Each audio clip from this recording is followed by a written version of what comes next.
Ser podcast.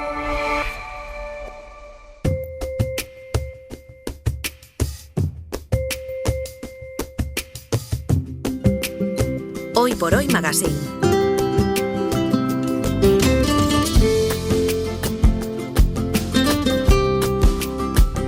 Ser podcast.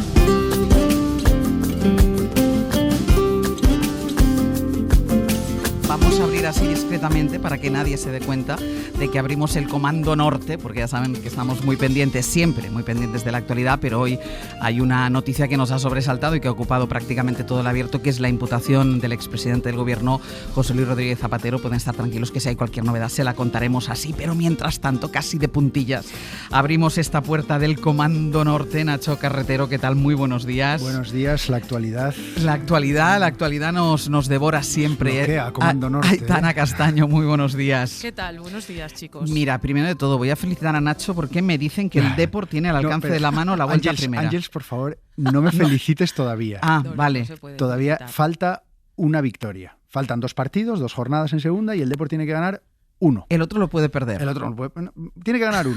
Vale. Que los ganen los dos, Nacho, te lo digo en serio. Vale. Y somos de equipos que sufren os siempre, pido que gane todo. calma, por ¿Y favor. son partidos difíciles? Bueno, es que todas estas preguntas ¿viste que tientan estás a la supernervioso? suerte, Ángeles. Vale, pues me callo, no digo nada más. No digo nada más. No, a ver. Si crees que estoy tentando la suerte, puedo desear que pierda. El Depor juega en Valladolid este domingo, el Valladolid no se juega nada, van a ir muchísimas personas de Coruña, o eso están intentando, porque es verdad que el Valladolid no está poniendo demasiadas facilidades. ¿Tú vas y a ir? entonces voy a intentarlo si consigo Vale, entrada. vale, Sí, vale. sí, es la idea. ¿Y el otro? ¿El otro partido? Y el último es contra Las Palmas en Riazor, que Las Palmas sí que se juega a entrar en el playoff, entonces vamos a intentar... Ahora ya estoy nerviosa yo. Claro. Ahora ya Las estoy- Palmas, que ya os hicieron un favor el otro día ganando a Almería. No, claro, he es de decir. el gran favor, el Claro, gran favor. el gran sí, favor. Y sí. oye, ¿qué te pasó el otro día en la entrada del campo? Bueno, a mí nada, pero a varios deportivistas sí, porque les hicieron pruebas de alcoholemia a la entrada de Riazor, lo cual, bueno, pues es algo que recoge la ley, pero que es algo que te choca un poco porque bueno, en los palcos VIP se puede beber. Entonces, claro, a mí me lleva...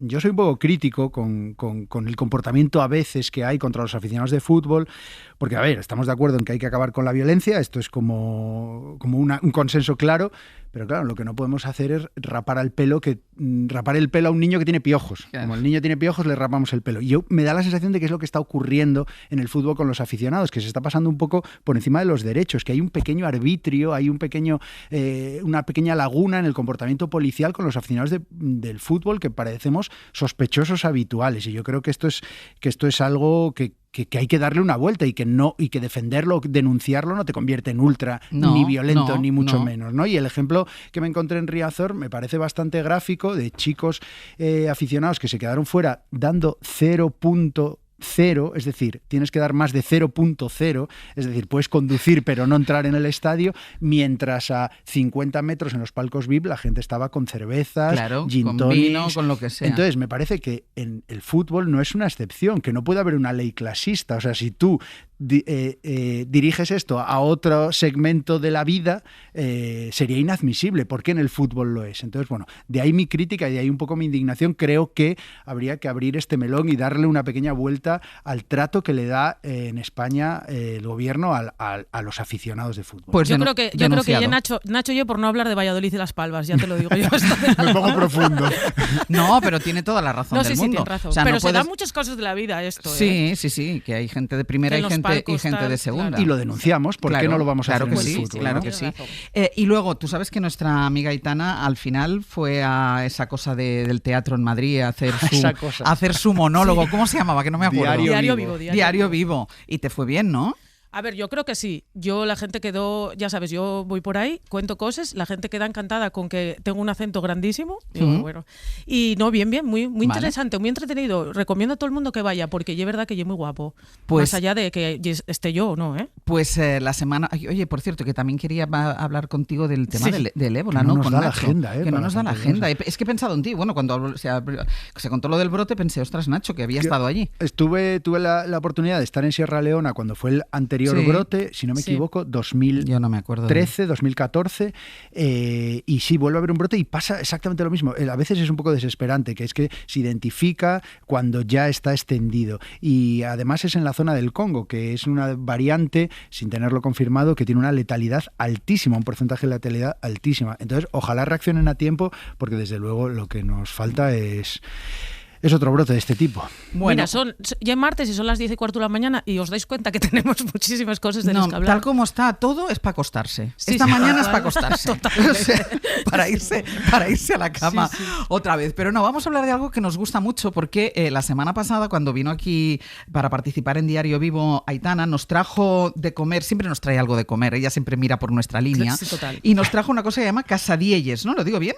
Casadielles, muy bien dicho. Que la probé, estaba buenísima. Es una especie de empanadillas dulces que están rellenas de frutos secos, de miel, que están fritas en aceite de oliva. Son muy asturianos, pero a mí me recordó mucho un dulce árabe, ¿no?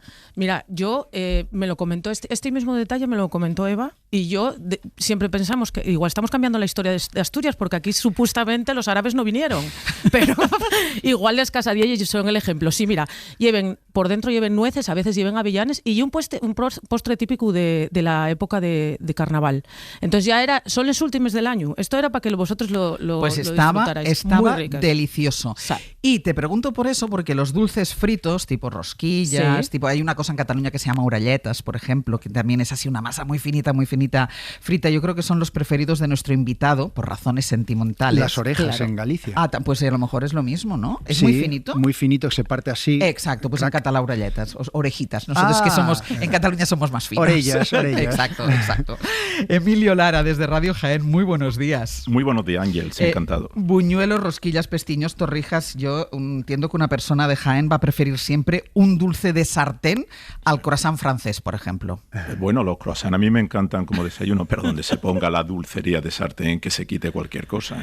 Emilio Lara acaba de publicar Un mar de oro verde, una historia cultural del aceite de oliva. Él es historiador, es doctor en antropología, novelista, también profesor en un instituto de secundaria para adultos. Creo que tienes alumnos en tus clases que han recogido aceituna, es decir, que es una actividad muy habitual donde tú estás. Sí, pero desde hace muchos años ellos lo hacen porque sus familiares tienen oliva, o bien porque así se sacan un dinerillo extra, aprenden el valor del dinero, y entonces para mí siempre ha resultado muy sencillo explicarle la historia milenaria del aceite de oliva. ¿Sigue siendo un trabajo tan duro el de recoger la oliva como tenemos en la cabeza? Sin duda, todo lo que es el olivar tradicional, que es la recogida a mano como se hacía desde época de Grecia y de Roma, es muy duro. Ya lo que son olivares intensivos ya se mecaniza absolutamente todo, pero la recogida manual es muy dura, tanto de hombres como de mujeres. Lo que bien es cierto que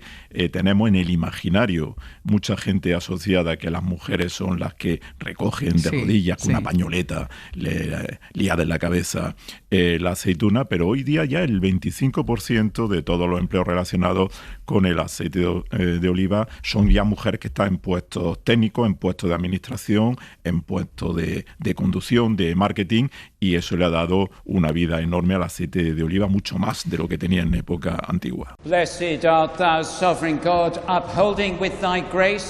Bendito seas, Dios soberano, que sostienes con tu gracia a todos los llamados a tu servicio. Los profetas de antaño ungieron a sacerdotes y reyes para servir en tu nombre, y en la plenitud de los tiempos tu Hijo unigénito fue ungido por el Espíritu Santo para ser el Cristo, Salvador y siervo de todos. Por el poder de ese mismo Espíritu, concédenos que este santo aceite sea para tu siervo Carlos signo de gozo y alegría, para que, como Rey, conozca la abundancia de tu gracia y la fuerza de tu misericordia, y para que nosotros seamos constituidos en sacerdocio real, en nación santa, en pueblo de tu especial pertenencia. Bendito sea Dios, nuestra fortaleza y nuestra salvación, ahora y por siempre. Amén. Hoy por Hoy Magazine.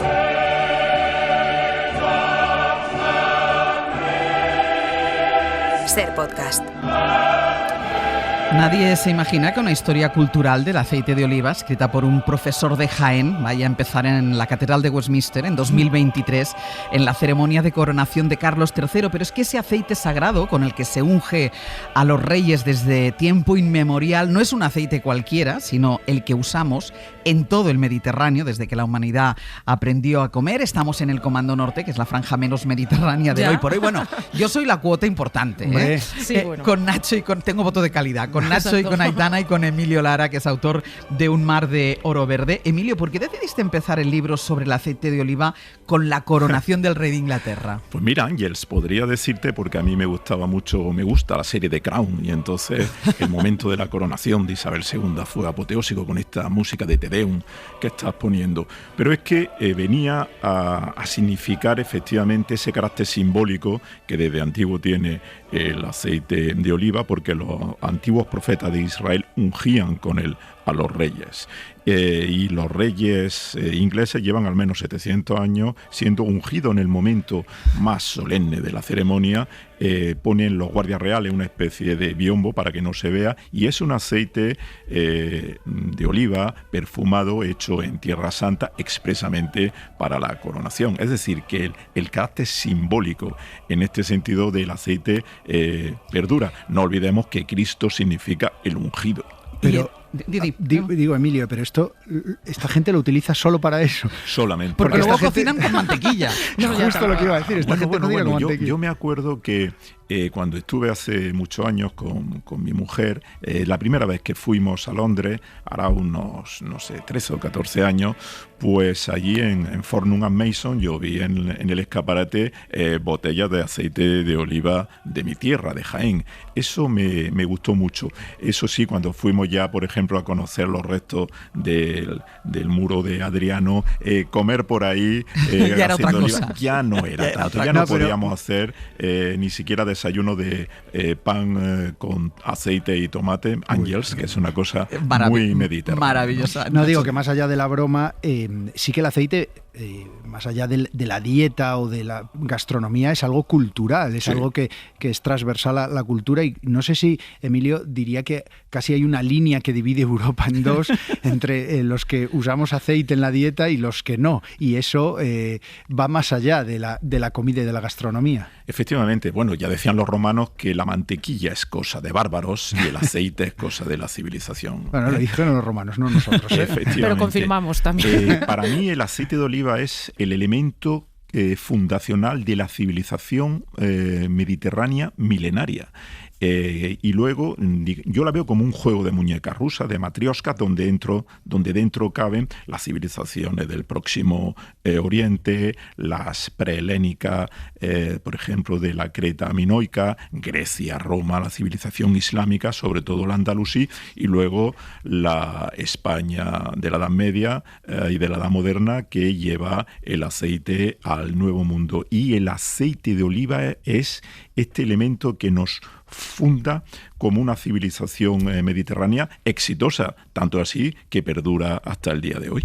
Yo siempre pienso que la primera persona que comió, por ejemplo, yo que sé, unos percebes, debía tener muchísima fame, porque claro, pero también siempre me gusta pensar que la primera persona o las primeras personas que descubrieron el aceite de oliva debieron quedar con una cara de madre mía lo que hicimos. Pero mira, yo quería preguntarle al profesor Emilio otra cosa, porque hace unas semanas aquí en el Comando Norte estuvimos hablando con Laura Sanz, que ella es la autora de Galleteras, un libro sobre la industria alimentaria de la galleta en Aguilar de Campo, y la impronta que esa empresa dejó, o que ese sector dejó en esa zona de Palencia. Entonces yo quería preguntarle al profesor Emilio Lara, que cómo la impronta que deja el aceite de oliva en una provincia como Jaén, que si no tengo mal apuntado, da el 25% del aceite de oliva del mundo. Efectivamente, el 50% del aceite de oliva del mundo se produce en España y el 25% es de Jaén.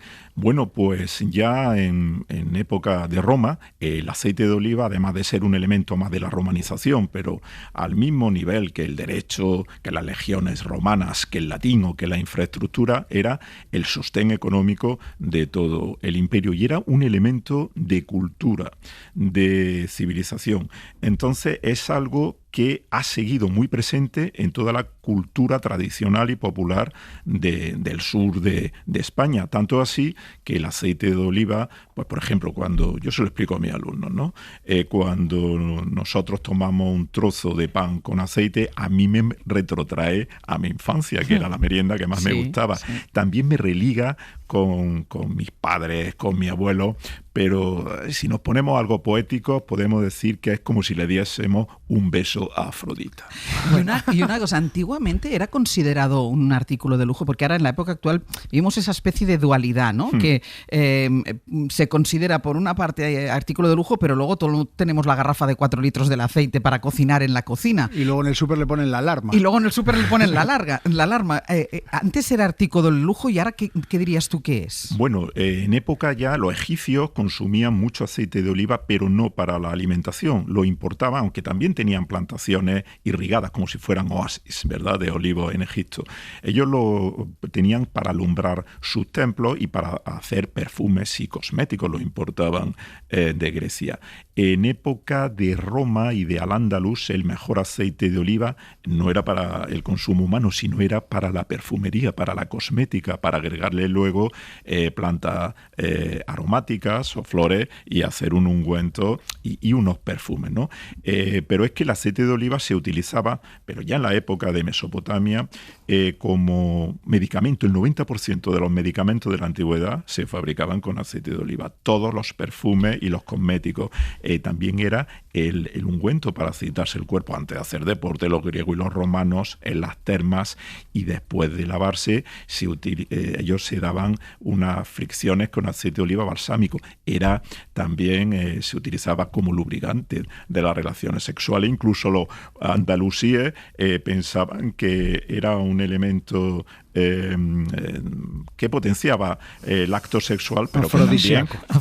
Un afrodisíaco, pero que también engrosaba el pene, con lo cual pues era la Viagra de la antigüedad. ¿Por qué me señalas, Ángel? No, porque me pedías la palabra y te estaba señalando para que hablaras. Es que no os puedo dejar solos. No. Emilio, yo tengo una duda, que siempre me he hecho esta pregunta desde hace muchos años. Dices que el 50% del aceite de oliva se produce en España, los mejores aceites salen de aquí, y sin embargo, durante toda la vida, la fama, al menos en el mundo anglosajón, que importan aceite, es la del aceite italiano. ¿Qué pasa? ¿Nos falla el marketing ahí? ¿Los italianos nos compran el aceite y lo etiquetan como suyo? ¿Qué está pasando? ¿Por qué tiene más fama el aceite italiano? Ya está cambiando, pero vosotros imagináis en los años 60 toda lo que era Cinecittà, los italoamericanos en Estados Unidos, el diseño italiano, Sofía Loren anunciando espaguetis, no era lo mismo que Pepe Isbert viéndolo comer un cocido, por ejemplo. Entonces los italianos siempre han sido unos magos en el diseño, en todos los aspectos, en la promoción, en el marketing, y ellos eran y siguen siendo unos alquimistas de los sabores. Compraban, siguen haciendo en buena medida, el aceite español, lo mezclan con el suyo, que no es tan bueno, y lo venden como si fuera italiano. Lo que sucede es que conforme España ha ido avanzando como país, nos hemos convertido en un país de éxito a finales del siglo XX y a lo largo del siglo XXI, pues obviamente nosotros ya nos hemos encargado de hacer no solamente un aceite de calidad, que son los mejores del mundo, el virgen extra, sino también de saber embotellarlo. Es que parecen frascos de perfume, ¿verdad? Claro. Un aceite de muchísima calidad, de saber venderlo. Bueno, los japoneses actualmente el país que más valora el aceite de oliva español, por 3 razones fundamentales, que ya quisiéramos nosotros defenderlo como lo defienden ellos. Lo primero, porque está muy bueno y gastronómicamente se fusiona muy bien con su cocina autóctona. En segundo lugar,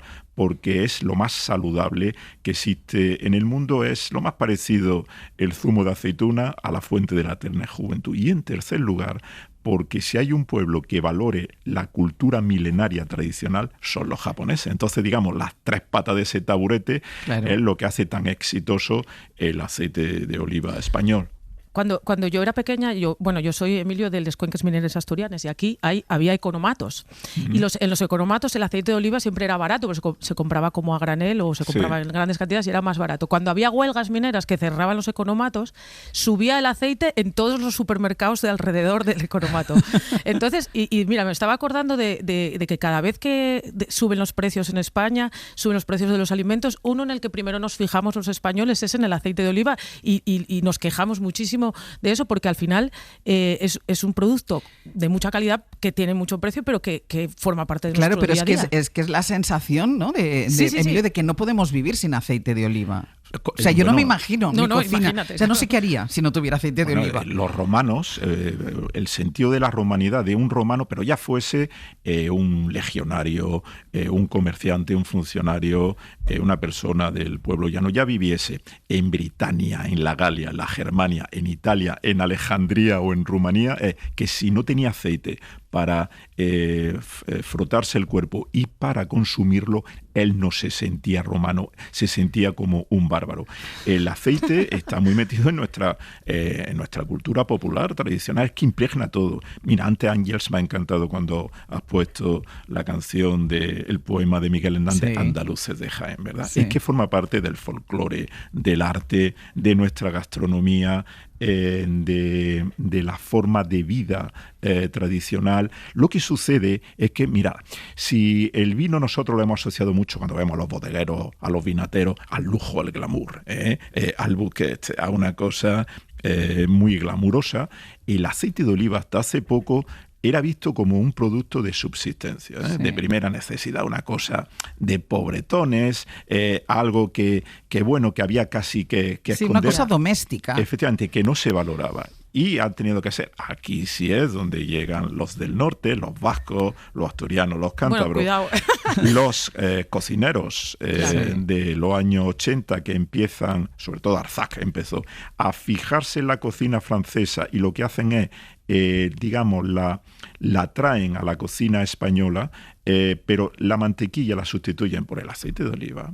Entonces son los cocineros del norte los que nos enseñan a los del sur a valorar aquello que ya era valorado en época de Grecia y de Roma y se nos había olvidado. Claro, es decir, que yo creo que también esa es la clave, Emilio, de cuando Nacho te preguntaba lo del aceite italiano, que aquí no nos lo creíamos porque yo creo que como era un asunto, era un elemento tan doméstico que utilizamos para freír el huevo, ¿cómo va a ser esto como un artículo de lujo prácticamente, no? Claro, es lo mismo que, por ejemplo, cuando vienen viajeros a Andalucía y la ven por primera vez a las provincias donde hay bosques geométricos de olivares, ¿verdad? Son como formaciones de legiones romanas. Pues se quedan absolutamente absortos, maravillados e hipnotizados por ese paisaje. Los andaluces, o en la costa mediterránea, en Tarragona también hay un excelente aceite de variedad arbequina. Pues estamos tan habituados a ese paisaje que no lo valoramos. Y tiene que venir gente de fuera para hacernos ver aquella belleza en la que vivimos y aquellas bondades de lo que tenemos. Pues, eso es lo que nos ha faltado. Estoy bastante orgullosa, Ángels, porque no dijimos AOVE en ninguno de estos minutos. Yo no soporto lo de AOVE. No, yo tampoco. No. Aceite.